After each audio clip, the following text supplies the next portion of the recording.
Selamat pagi, kembali lagi bersama kami, yaitu dalam rangkaian doa Bulan Kitab Suci Nasional tahun 2024 pada hari Rabu tanggal 18 September 2024. Pada kesempatan pagi hari ini kita bersama akan mendengarkan bacaan Injil yang diambil dari Lukas 7 ayat 31 sampai 35. Marilah kita bersatu di dalam doa. Sabdamu ya Tuhan adalah roh dan kehidupan. Padamulah sabda kehidupan kekal. Dalam nama Bapa dan Putra dan Roh Kudus. Amin. Semoga Tuhan beserta kita sekarang dan selama-lamanya.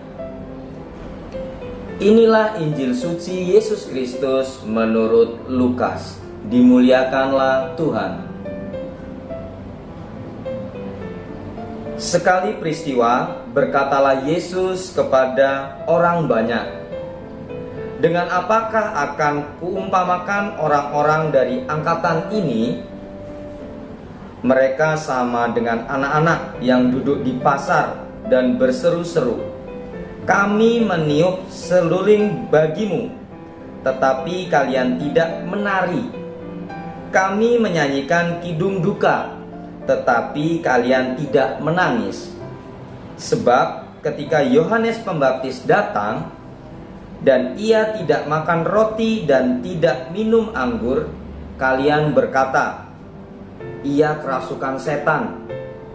Kemudian Anak Manusia datang, ia makan dan minum, dan kalian berkata, 'Lihatlah, seorang pelahap dan peminum, sahabat pemungit cukai dan orang berdosa.'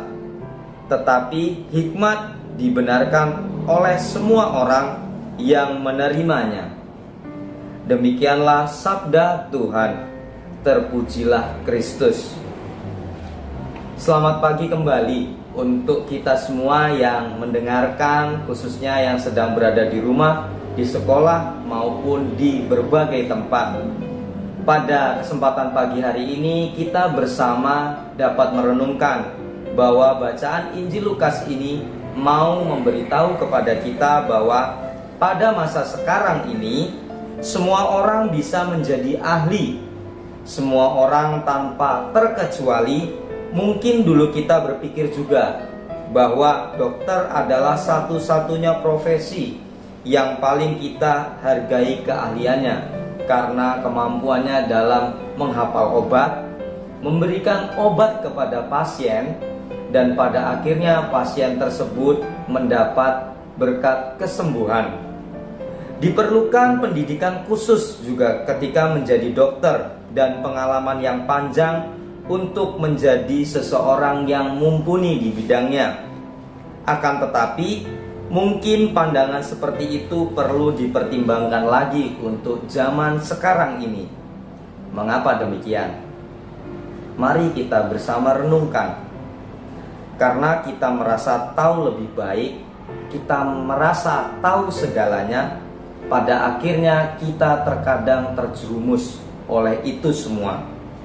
Jika ada keluhan pada badan, kita tidak pertama-tama ke dokter, tetapi pergi ke internet, searching untuk mendapatkan informasi terkait tentang keluhan apa yang sedang kita rasakan, apa yang kita derita.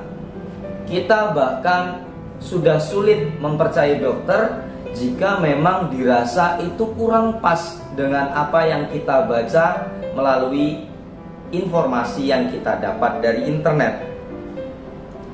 Dengan cara semacam ini tentunya ini cukup berbahaya untuk diri kita, seakan kita merasa tahu dan serba bisa dalam menangani kasus ini.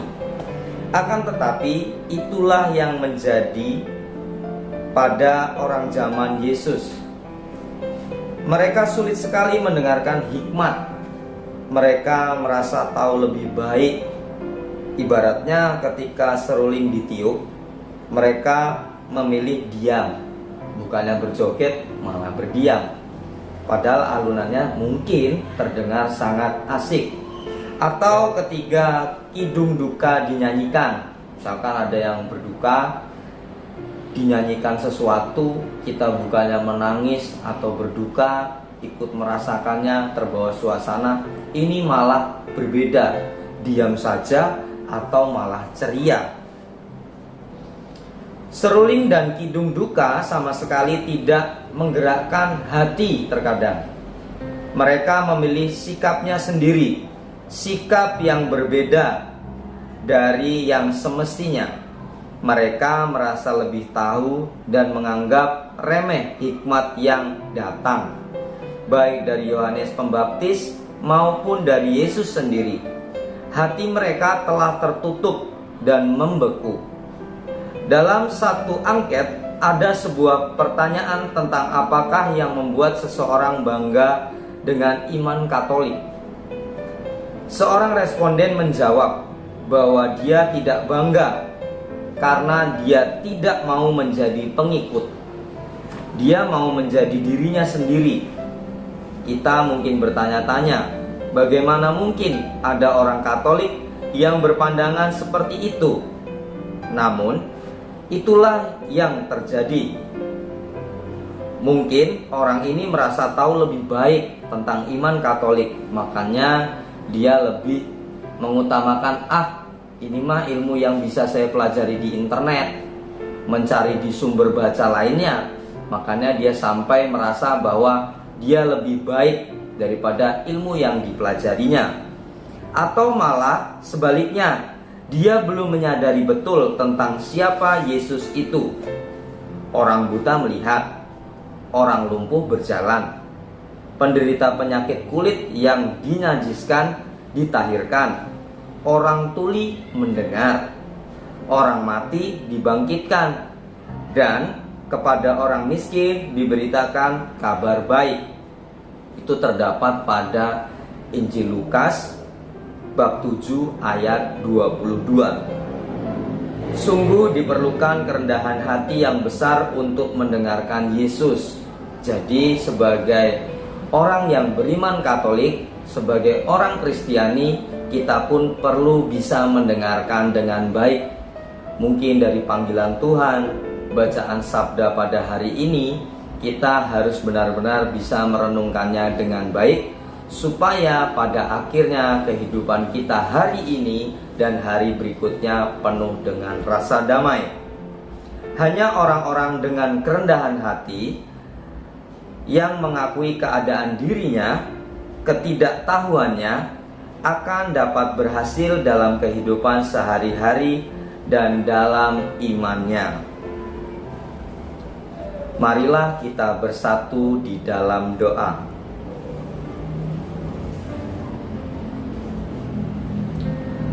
Tuhan Allah yang Maha Kuasa, Engkau mengantar kami kepada pagi ini.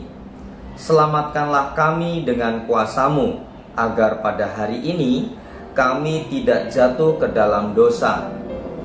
Bimbinglah kiranya perkataan kami, dan arahkanlah pikiran serta perbuatan kami kepada pelayanan. Arahkanlah pikiran serta perbuatan kami juga ke dalam hal yang baik. Demi Yesus Kristus Putra-Mu, Tuhan dan pengantara kami, yang hidup dan berkuasa kini dan sepanjang segala masa. Amin. Dalam nama Bapa dan Putra dan Roh Kudus. Amin.